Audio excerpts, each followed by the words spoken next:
5, 6, 7, 8, 9, 10.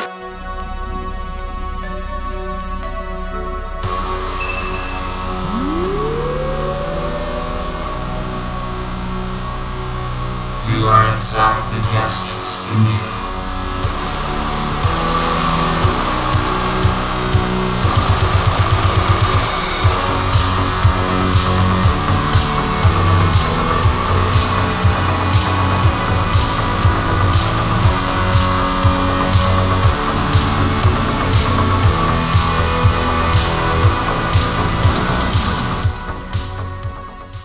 How was your Labor Day?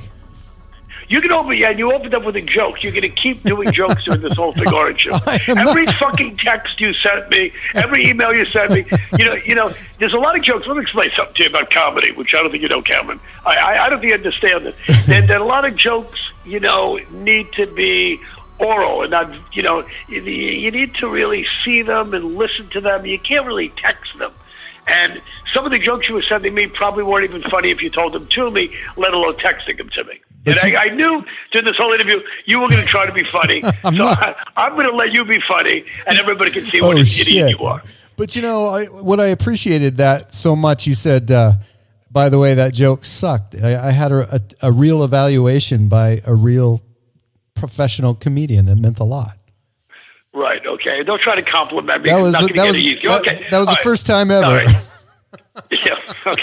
All right. By the way, you know what's really great about doing this? What? And what's really nice is the fact that I'm sitting in my office, talking to you on the phone. I didn't have to Zoom or Skype, and I don't know if you just don't have the technology to do it, or if you're like me, you don't give a rat's ass. But, all these shows, make sure you get I'm not good with technology. I mean, I'm not an idiot. I don't have an 8-track player or, a VHS machine. But, I'm doing another show. I hate to cheat on you. I'm doing another show in a few weeks. Guy goes, well, what's your Skype name? And I go, I don't know. I haven't used Skype in like 2 years. I don't know. And I couldn't find it. And I go, I go, what? Can't you just do Zoom like everybody else? And then he gave me some reason. Kaka made me think he couldn't. I like this. We're talking on the phone. It's Nobody good. talks on the phone anymore. No, it's right? good. And you mentioned VHS, and that's what I'm using right now. I'm recording it on a VHS. You can't get better than that. Yeah, okay. There you go. Back to the jokes. Okay. How was your Labor Day? I asked you that, and I got nothing. My Labor Day? Yeah. That was my Labor Day. Yeah. Okay. Every day is pretty much the same to me. Matter of fact, it's funny you mentioned that. You're not funny, but it's funny that you mentioned that. It had nothing to do with you being funny. But Labor Day, I used to, when you were a kid, and Labor Day, like every other holiday, and you didn't really realize what the holiday was all about. Like Memorial Day, you didn't realize it was about fallen soldiers and honoring our war dead. It was about the fact that you didn't have to go to school, and the fact that when you get older, that Macy's had pillowcases on sale. A lot of people seem to forget what holidays are all about. But now, and it's not just because of COVID. I forgot. Every day's like the same to me. I'm not working. It's not like, it's hump day, it's Wednesday, it's Thursday, weekend's coming up, but Monday, back to work. So, every day for me, since I've not been working, has been the same. I forgot it was Labor Day till like the middle of the day. Go, there's no, where's my mail? And then the neighbor goes, it's Labor Day. I go, oh yeah, I forgot. So. You're still using the mail, though, but that's... I still get mail. You don't get mail? I get mail, yeah. Labor Day, it's always marked by the Labor Day mattress inventory reduction sales, and I didn't do that, but one day and they're gone, which I'm glad, because any more inventory reduction sales, forget the holidays. I used to do a joke. Let me get back to me for a second. Anything to keep you from talking. I knew it was going to be like this. I used to do a joke about Labor Day. To me, Labor Day used to be the Jerry Lewis telethon. And I remember Jerry Lewis, when he was doing this, I did it 1 year, but I remember Jerry Lewis when I guess he started doing it like in the 60s. And then I think Mort Saul, some famous, comedian, said something about Jerry Lewis raising so much money and never, they still have not found a cure for this. And how Jerry didn't want a cure because he kept wanting to do the telethons, whatever. It was very convoluted, but it was a very funny joke. But I used to have a joke about every Labor Day weekend, Jerry Lewis is on TV for 24 hours. And every Labor Day weekend, thousands of Americans kill themselves on the highways Coincidence? Perhaps. They couldn't wait to get out of the house to get away from Jerry Lewis, you know. But I remember, I loved those telethons. It was always the old-time comedians and, you know, the old-time showbiz people. I mean, I'm talking about when I was a kid. But, then Robert Goulet would come on and go, this sucks. And then, you know, Perry Como would come on and go, this sucks. And then you'd have Buddy Hackett come on and go, this guy's great. Or, you know, Dangerfield or whatever. You know, whatever comedians were big. And it was just great to see the comedians coming on the telethon. And, you know, I never thought I wanted to do this, you know, because I thought, God, I don't think I ever want to go on this telethon. I thought that was maybe part of the job as a comic. So that's not good. Do you think a guy like Buddy Hackett could make it today? I mean, all of a sudden somebody like Buddy Hackett's discovered. I mean, he was big back then, and you know, he wasn't much to look at. You know what? What? It's a different world now. That's I was thinking about that the other day. You know, Don Rickles, who I became friends with later on in his life. Now, not buddies, but I've always loved Don. And people always said to me when I was a younger comic, "Oh, you're like a modern day Don Rickles," because of the insult stuff and. You know, Rickles was a little bit of an influence, you know, and Lenny Bruce and George Carlin and Robert Klein. There were a million guys. But I was wondering even more than Buddy Hackett. I'm wondering if Don Rickles, because, you know, Buddy Hackett was just a dirty comic telling dirty jokes. He was great. But Rickles, yeah, the colored guy goes, oh, the Japanese guy, whoa, whoa, whoa, whoa, whoa. You know, I'm wondering, first of all, you know what, that stuff right now, if they were coming along, you know, it's a different time, but I'm wondering if Rickles' stuff now would, if the millennials and the politically correct PC douchebags would even be giving a guy like Rickles a lot of crap. But you know what? You can't say if Lenny Bruce came along now, if Rickles came along now, Buddy Hackett came along now, because they're the guys that, you know, were the ones that made it for, you know, other generations. You know what I mean? I think it was amazing that, you know, you used to see like George Carlin and even a guy that I just talked to, John Biner, back in the 60s. They used to have really skinny. I love Biner. Oh, guy, John Biner. I love Biner. Yeah. He had skinny ties, nice suits, you know, and even Carlin, you know, and even Richard Pryor wearing ties back then. Well, you know, but you can't say, you know, if the young Beatles, if the Beatles came along now, well, she loves you, yeah. Of course, that wouldn't fly. But, you know, if Elvis came along now, that, you know, it's all, so it's like, you know, all that stuff's been done. They were the ones that laid the groundwork for everything that came after, you know? So your question, you know, said, would Buddy Hackett, you know, make it now? I think he would be different. You know what I mean? I mean, Buddy Hackett would, if he was a young guy growing up now and he became a comic, who knows what would have happened? You know, if Mick Jagger never met Keith Richards in the subway station in London back in 1961 or 2, you know, there never would have been Rolling Stones. If, you know, some homeless guy didn't drop a fucking match in Yosemite and it wouldn't burn down. So yeah, it's like, you don't know. You know what I mean? Yeah, it's amazing. And a year from now, people are going to, if you didn't do Cameron's show and Quentin Tarantino and Martin Scorsese were both listening to the show and both bidding on your talent for their next movie, you'd never be getting an Academy Award if it wasn't for you. I don't think they have the attention span for that. I mean, they're too creative. They're just jumping from one thing to the next. They're busy guys. I think they are. I mean, that's the impression I get. Super busy guys. I'd like to jump to something else right now, but I have nothing else to jump to. You're lucky. I have nowhere else to go. So, what's life like now in the COVID comedy slow lane? You're really going to ask me that? This is why I don't do any podcasts anymore. This is why I don't do any fucking podcasts. Hey, what's comedy? Look, I wasn't working 6 months before the COVID thing. I kind of quit because I couldn't take this shit anymore. So, you know, I'm having the greatest time ever. I'm really, really depressed because I feel so horrible for all the people out of work, from the guy that used to cut my hair to the, you know, to my dentist, to all my restaurant friends, to, you know, everybody that's not working, you know, I feel bad. So I'm sitting at home. I play my drums every day. I make dinner. My girlfriend's coming over, you know, like in an hour, and then we have dinner every night. And I'm great, but so nothing's really changed for me, you know, except for the fact that when I go to the grocery store, I got to wear a mask. You know what I mean? They have, you know, YouTube has all these lockdown shows that people are doing. Fogarty has been totally off the hook. So it's hard to, incorporate that with comedy, but it's nice to see the music guys out there still doing some stuff that we can, be entertained. I feel horrible. Well, first of all, you don't need any shows anymore.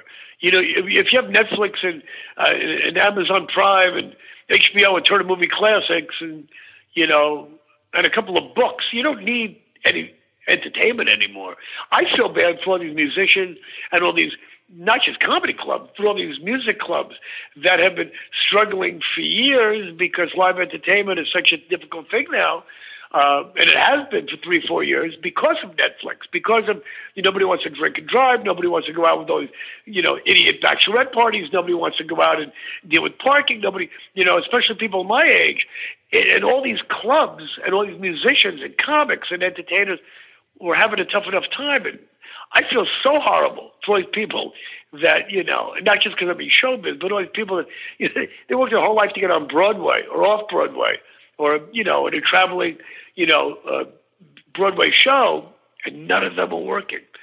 But again, it's not just them; it's so many people. Well, people show up at sad. shows. People show up at shows, and they have their phone in their hand anyway. I mean, it's like they want the best of every world. You just can't have it now. Right. You got to wait, and what are we going to wait for? I don't know. I don't know either. That's the question that's bothering everybody, and everybody has to wait. And people have a hard time waiting. Nobody's patient anymore. It's just 20-second sound bites and on to the next thing, but it's hard right now. You know what I'm waiting for? I'm waiting for the show to get good. I'm waiting. I don't have a lot of patience. You better start coming up with better shit. Except COVID, yeah. COVID is the gateway virus. I don't think we could take another COVID-20, it's not. You know what? All I know is when I go to the grocery store, there's not a lot of traffic because people are not working. I'm trying to look at the bright side of all this, but I guess there is no bright side.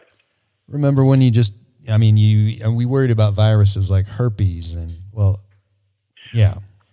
But I didn't worry about herpes, but anyone who's ever been with of course me you're not probably... worried about herpes. You never got laid. Of course you're not worried about herpes or gonorrhea or syphilis. No, nobody would have sex with you.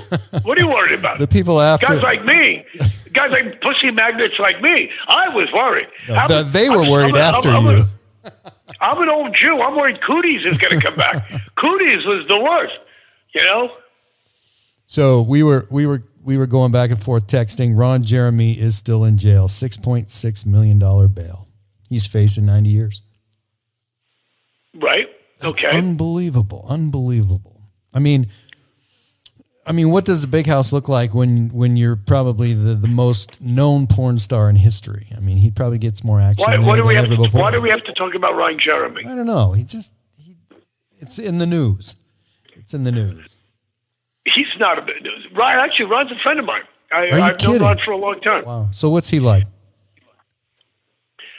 Well, yeah, exactly like you think he would be like. Exactly like you think Ron Jeremy would be like. It's funny. The last time I saw him was at. Oh my God! I was at my girlfriend and I 3 years ago was the last time I saw him. We were going to Spain on a holiday. We go to Spain and Portugal, and we're at the airport, and my girlfriend goes, "That's Ron Jeremy over there." I go, "I know, he was a friend of mine." And I went over, and Ron, he sort of had to be there, but, Ron was in this dirty... I've actually run into him at the airport at least 3 or 4 times in the last 10 or 15 years, maybe more, because I travel so much, and Ron was always going, to nightclubs to do live performances and porn conventions and God knows where else. I don't even want to know where he was going. But Ron was a big traveler. And, a couple of times, like the American Airlines Admirals Club, I would go up and I'd go, "Come on, you'd be my guest, get some free coffee." And he was always, every time I'd see Ron, maybe, maybe more like 7, 8 times, I would run into him in the last 15, 20 years. And he'd have like a dirty T-shirt, you get a little bit of body odor, and you're thinking, if you're traveling and you've been on, coming back from a safari in Africa, and you lost, and they lost your luggage, and I can see where you have a dirty T-shirt. But when you're starting your day out at the airport, you'd think you'd be wearing the cleanest clothes you could possibly have. You know what I mean? Maybe take a shower before you leave the house. But, Ron was Ron. What can I tell you? So any insight in how that ever even worked and how that thing started? Because, I mean, is it like they get some girls and say, hey, here's $350 and here's your co-star? You know, what are you asking me for? What am I, a porn star? I don't know. It's just an interesting the fuck are you asking me for?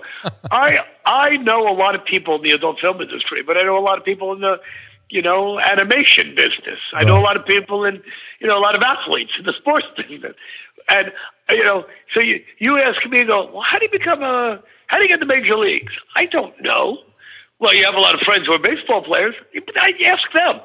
I mean, I have a lot of friends who are in that business, or, over the years I've known, I used to host the AVN, the Adult Video News Awards. I hosted the show a few times, which is kind of like the Porn Academy Awards. Mm-hmm. So I met a lot of people, and a few of the guys are friends of mine, and, but I have no idea of how to get into that business, And the funny thing is, comedy's hard enough to get into. When people say to me, how do you get in the comedy business? I don't even know what to tell people how to get into this business. I'm in this business for 40 years. So what are you asking me about porn for?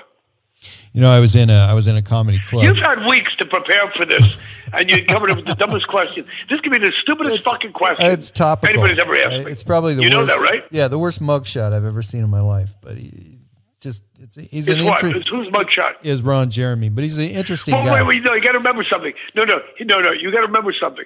When you look at mugshots of people that, okay, here's what you got to understand, Cameron. When you look at mugshots of people, okay, usually, obviously, they're being arrested at the time.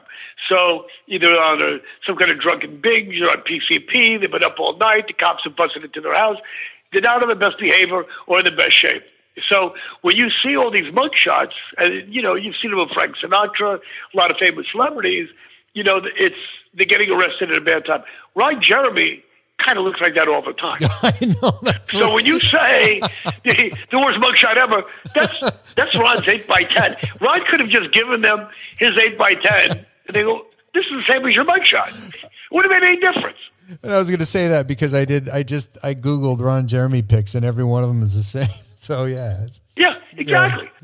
He's got a face for radio. I don't know how that porn business started, but I don't know. It's just an interesting guy.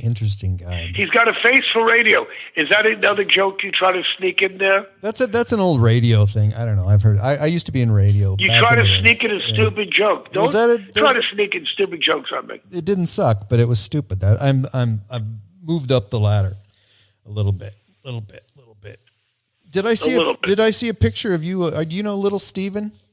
He's one of my favorites. God, he's an amazing guy. Little Steven to me, Steven Van Zandt, is, if you go on my website, there's a picture of me and, Steven Van Zandt. I have a hard time calling him Little Steven. I don't know him well, but I went to see, that picture was taken at his show. Little Steven and the Disciples of Soul last year were playing in a beautiful little theater in Santa Barbara. And I drove up by myself to go to the show. And it was a beautiful small theater, and it was maybe a third full. And I said to Steven's manager, I go, "What's going on here?" He goes, "Well, the promoter's not doing a great job promoting the show." He had this. Not only is he magnificent, you think Bruce Springsteen's great. He's just as good as Bruce, and he, in his own way, he puts on this 2-hour magnificent performance and backup singers and doing rhythm and blues and horns and one of the greatest drummers I've ever seen. And it was magnificent. And what made me feel a little good, if that's great English, a little good, I felt a little good, is that here, a little gooder, is that here is a guy who is so talented, so great, was with one of the most magnificent bands I've ever seen, going through the history of rock and roll, from rhythm and blues to Phil Spector to New Orleans jazz. It was like a lesson in music. And the fact that it wasn't sold out, I said, it makes me feel better that a guy this talented can't fucking pack out a show like this in 5 minutes after the tickets go on sale. Right. You know, but some idiot like I can bring up so many people, you know, selling out theaters. You know, Keith you know, Richards I've always the same felt way. that huh? Keith Richards same way. He used to do solo shows and you know, he didn't pack a huge crowd, but he's amazing by himself. You know, every time I saw Keith do a solo shows, they were packed. You saw him when the shows weren't sold out? No. But I know, you know, he's not doing huge venues like the Stones, but I'm just saying. Did you ever see He's Keith amazing. Richards? Not expensive live, winos. not live. He's amazing. But he would do fine. So Yeah. he would do fine because he's in the Stones. And once you have that, you know, connection to the Stones, I only saw him a couple of times. And places were packed, but whatever. They're not packed for me, and they're not going to be packed doing your stupid podcast. So what's the difference? Well, yeah, I don't know. It's a step in some direction. I don't know what that direction is, but Can I ask you a question? Yeah, So do how it. come you don't do your podcast? How come you don't Zoom it or Skype it? How come you don't do that? No, I do. But you know, with phone technology and people have really nice cell phones, it sounds really, really crystal clear. I have people who have really shitty internet connections at their house, and we have problems with that, and it just becomes a nightmare sometimes. I think it's just a nightmare. Just doing the show, pretty much a nightmare. It doesn't matter how you do it.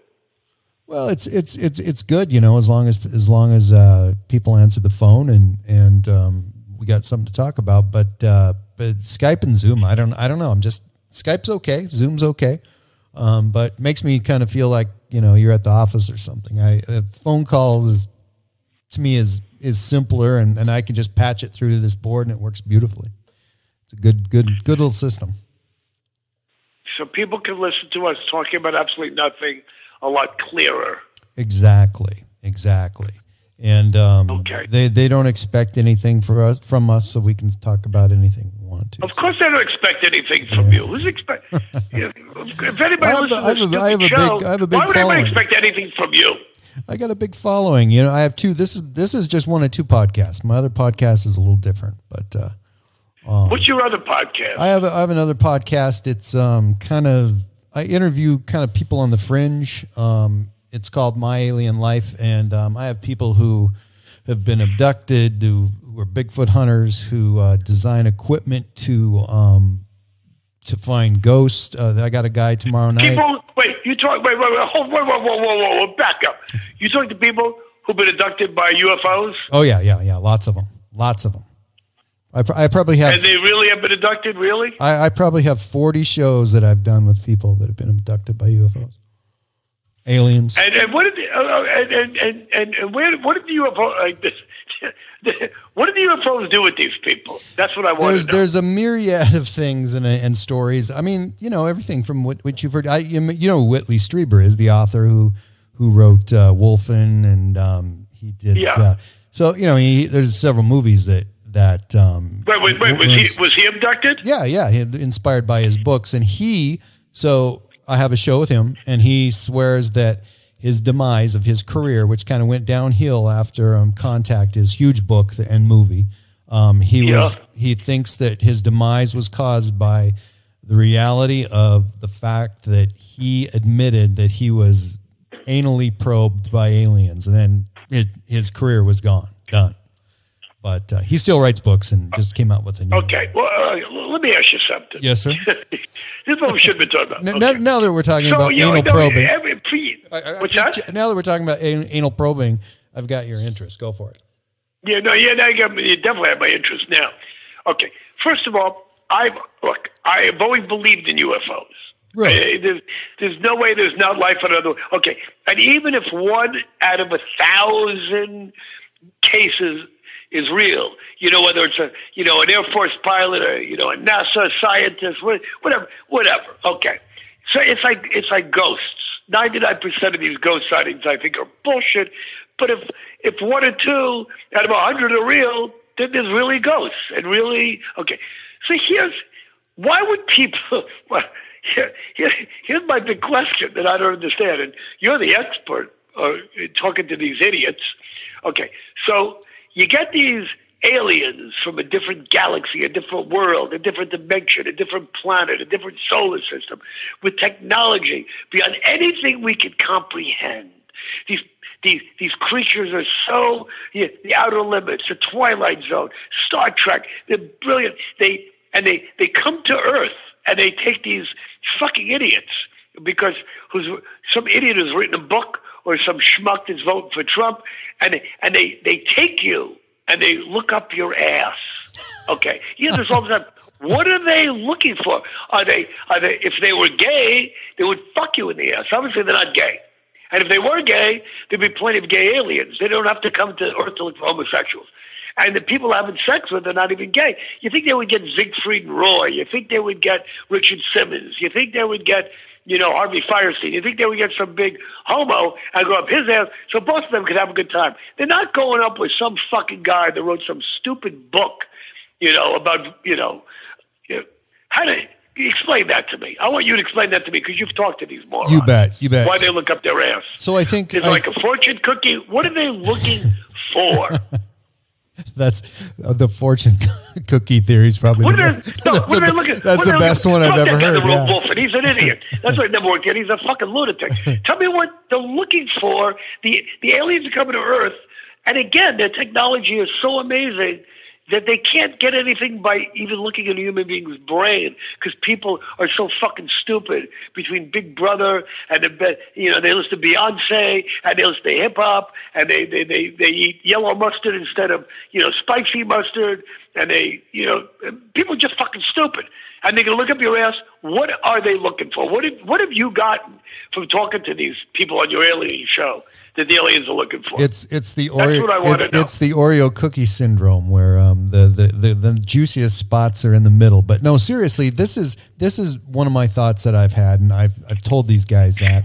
What if we look down upon ourselves, and here we are, these little tiny creatures herding these big animals, cows, millions of them. When we're beating them, we're killing all these animals. We're eating and consuming all these huge beasts, whales, mammoths, mastodons, all over the planet. Right. I mean, we must look like the most powerful force they've ever seen. What I think that if they're up there, I mean, that's an interesting thing. Why are we so powerful, and should they be afraid of us?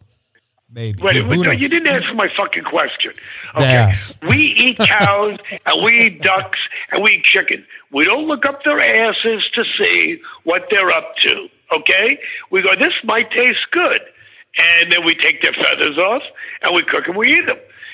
We even go so far, somebody said, these crabs and lobsters, okay? These are the most disgusting looking, prehistoric creatures ever. I happen to love eating them, but somebody tried them and they didn't look up their asses. They just said, hey, we're just going to fry them and cook them and boil them. Maybe we'll eat them raw, we'll get sick, we'll die, and we'll try them another way. Okay. So you didn't answer my question. That might be the most. Okay, all the people you talk to on your alien show. Why are aliens looking up people's asses? That could be the most coveted sacred spot on any alien body. I don't know. That's a good question. That's a good question. What do you mean it's a good question? Well, what did the wolf an idiot? No, he doesn't know. He doesn't know. It's an invasion. It's horrible, and these people have had these horrible experiences. And there's people out there who have amazing experiences who would love to do it again. And there's people who do it on a regular basis. There's people who say they do it on a nightly basis. So there's everything you could think of in between. It's currently happening in small town America and the inner city. It's incredible. Right. So you're going to tell me that you think this is really happening? I'm not going to tell you that. I don't know. I know I talked to a lot of people who said they have gone through this, but I'm a skeptic. It's funny. It's funny to talk about aliens, anal probing. My girlfriend just came over, and she's going for a swim now. And I said, don't bother me. I'm going to be in my office. I can't talk to you when I'm doing a podcast. And I heard her come in the house, and now she's pulling down her pants. and okay, honey, I'm going to be the alien, and you're going to be the Earthling, and I know. Okay, let me go finish this stupid podcast. Let me say hello to the dog. Hi, Presley. Okay, sorry, Cameron. Back to you. Okay, so anyway. There's a lot of schools of She thought just on that. came over and showed me her butt, and I had to talk to her. Okay, I'm shutting my office door. Okay, anyway. She's a keeper then. Yeah, she's a keeper, but she won't let me probe her ass. Okay. Wow. So we went from, we went there, but I don't know. It's an amazing world. You run into. I want to get back to your people. stupid alien show. Yeah. You said you've talked to like 40 people or aliens. Oh, more than 40. And they've been abducted, and aliens have anal probed them. Well, you still have not given me a reason why they've done it. Did aliens after they anal probed them, did they just let them off? Did they buy them a drink? Did they say thank you? Why did they let them back? Why would you take somebody up in a UFO and then, okay, we looked up your ass, we're going to take you back home now? And I think they did that. That's probably the minority of the situations. There's a lot of people who've had so many different experiences, and I don't know where that comes from. I've had people who've actually left Earth. I did a show with an alien and an abductee at the same time talking to each other, and it's just awful strange. And to me, it's interesting to me. But you talked to an alien. Really? There's a guy that came on a regular basis. He was from a planet. He's called the Lyran, and they're the cat people. And they had abducted reportedly this guy. I think he's from. Oh my God! From Iceland. Wait. So I had these two on together. Cameron. I don't have to sit for another half an hour on this show, do I? Well, it's just we'll do 20 minutes. How's that? We've already done 30, and it feels like 2 fucking hours.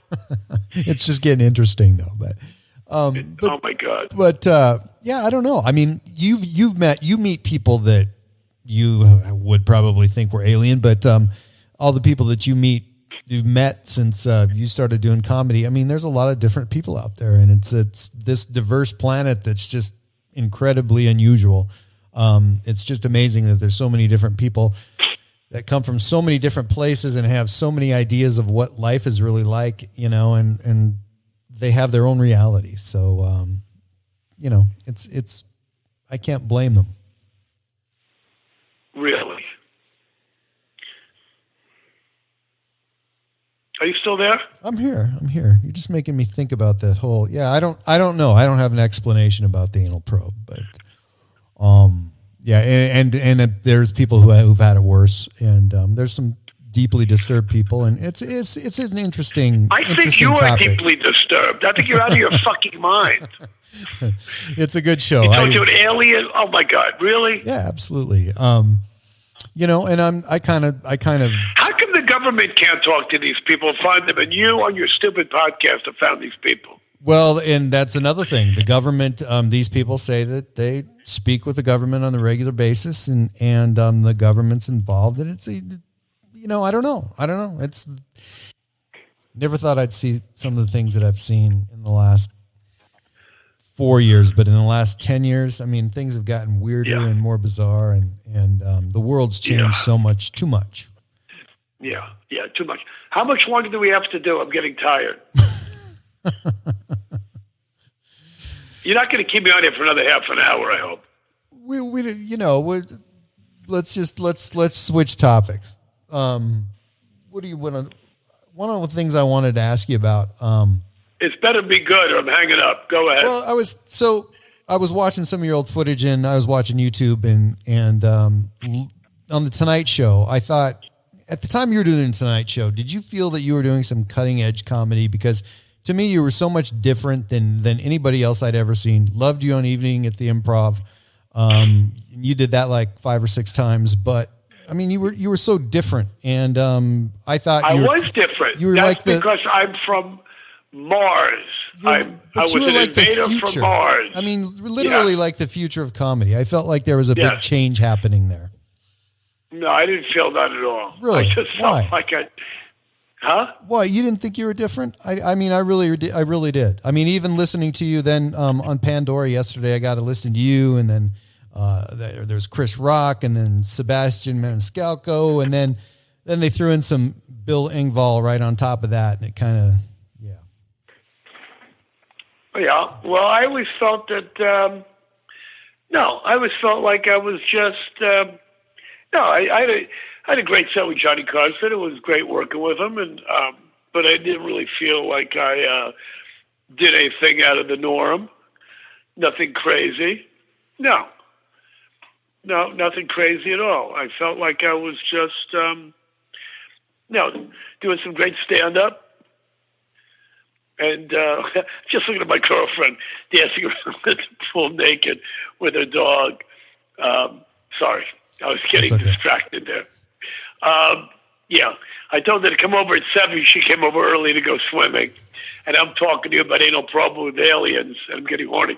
But anyway, so back to what we were talking about. I'm sorry. Well, the Johnny Carson show was great. You know, he was, after Steve Allen, one of the original guys. I got to do the show once.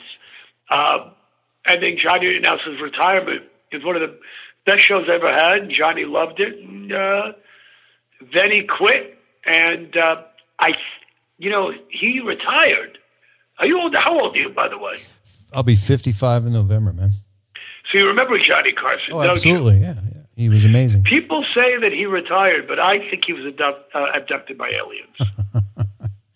Could have been. That's what I think. I'm still trying to get over the fact that you actually talk to people who were abducted by aliens and were anally probed. Yeah, I can't imagine who listens to this show. I don't. I don't give a shit because I'll put up a podcast that goes nuts. There 1,000 people listen to it in an hour. The first hour, they dig it. They love it.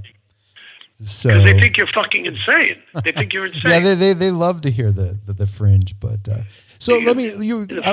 I asked John Biner about Steve Allen. Steve Allen, I mean, a guy to look at. He wasn't like a Johnny Carson. He wasn't like a David Letterman. He was Steve Allen. I mean, he's another guy I didn't think that really could probably make it in today's late night talk show atmosphere. He just doesn't seem to fit. But he was a funny guy. It's something you don't seem to really know. There'd probably be no David Letterman if it wasn't for Steve Allen. True. Steve Allen did a lot of that similar stuff. And David Letterman, who I love, even though I never were on his show, just took it to another level. And Letterman was a genius. But, there would be no Beatles if it wasn't for Chuck Berry and Elvis Presley. Right. And they took it to another level. There'd be no Rolling Stones if it wasn't for all these great blues artists. So they just took stuff and they brought stuff to another level and made it their own, and that's, the way it goes. So, and Steve Allen was a good friend of mine and he loved me so much, even though I was, by the time he had been retired and doing some other things, but he came to see me one night years after, the Steve Allen show was on. The Tonight Show that he hosted. But he put me on his radio show a bunch of times, and he gave me some award at some comedy award show, and I love Steve Allen. Great guy. I wish you had a co-host, somebody else I could talk to who was on the planet fucking Earth. I do sometimes, but... Yeah. So, is your co-host from Earth, or is your co-host from another planet? Yeah, I question that now because... Now that I've met all these people, it's really hard to determine. But no, these are good people. These are good people out there. Tomorrow night, going to be an amazing show. I'm interviewing this guy who's on tomorrow night. There's a guy out there who they just did a Netflix doc on him. He's been trying to contact aliens with music, like Harry Belafonte. He's built this huge transmitter in his house. And started out in the late 60s building this transmitter, and it just got enormous. And that's what he did full time for 35 years. And you don't think this guy's a fucking lunatic? He's a pretty cool guy. It's a pretty cool documentary that Netflix just put out, and just came out this week. And he's insane, right? Yeah. And he's a genius. I mean, he became an electronic genius. There's nobody like him.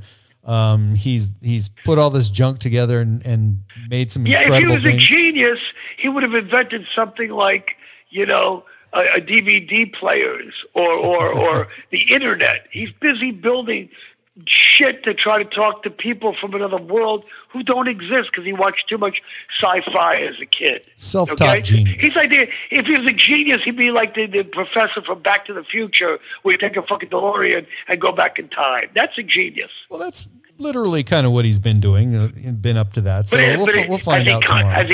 Has he contacted people? Oh, I got to watch the Netflix special. Has he contacted people from another world? He may have, but the thing is, nobody's contacted him to verify that they've received a signal. But right, exactly. He's like some idiot that goes on the internet to try to find dates, and even though he's contacting these women, they don't answer him because he's a fucking idiot. So yeah, great. Terrific. Okay. Yeah, it's a good doc to catch on Netflix. It's called his name. I don't care what it's called. His name is John Shepard, but pretty amazing guy. Okay. But so let's just one more thing I wanted to touch on, and this is very impressive. Let's make it quick because I want to go. I need a drink after this. We should talk about. We should talk about the fact. Have you heard my Skechers commercials? I haven't heard it, but I heard you on a podcast in February, and you were talking about them. So I haven't seen them. Yeah, well, they're the best shoes ever, and Skechers not only makes the best sneakers and best shoes in the world, but if all your alien listeners, when they come to Earth, they need to wear Skechers, and when all your people who are going to get abducted and endlessly probed, if they wind up on these other planets, they should have Skechers on because Skechers can navigate alien terrain, unlike fucking Nikes and Pumas and Reeboks. Those shoes will not work on Mars. Okay? And they won't leave you broke. Now, and they won't leave you Skechers broke. will work, and they're great for golfing. They're great in the kitchen if you're a chef. They have all kinds of shoes for all kinds of stuff. For the beach, for walking on other planets. Okay? I believe that. And they're half the price of Nike. Exactly. Yeah. I wear Skechers. Good. You're on Curb Your Enthusiasm. When's that going to be on? Because that's my favorite show of all time, and it's not even listed in their website yet. You're in season 11, right? It was on 4 months ago. Really? I didn't get to see it yet. Yeah. Okay. I watched it on Good Hulu. research there, pal. Good research. I was watching it on Hulu. I mean, I just went to their website. I couldn't find it on there. Yeah, it was 3-4 months ago. It's great. All right. Curb Your Enthusiasm, not scripted. They give you a premise and you just go for it, or how's that work? Exactly. Talk about whatever we want to talk about. And, it's great. Great show. One of the best shows I've ever done in my life. Yeah, it's an amazing show. Love Larry David, great writer. Love the whole cast. I mean, they've had some amazing supporting cast on there, and it's always changing. It's one of the best shows on TV, and pretty thrilling to have you on there. You've been yes, it was. Anyway, I have nothing to plug. I was thrilled to be on your show. Nothing coming up. Nothing to plug. And if any of your fucking aliens are listening right now and they're tuning in from Mars or Venus or Neptune, wherever the fuck you aliens are, do me a favor. Come to my house and anally probe me so I can see what that's like. And get me off this fucking planet because I've had it. Okay? Can't wait to hear you again on TV, radio, podcast, anywhere. Love to hear your voice. Right. You got one of the greatest voices in comedy. Thank you very much. I do, don't I? You do. Thank you so much.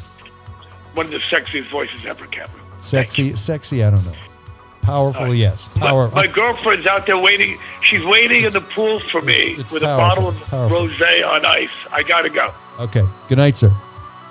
I'll talk to you soon. No, hopefully not soon. I'll see you on Venus, okay? See you on Mars. All right, pal.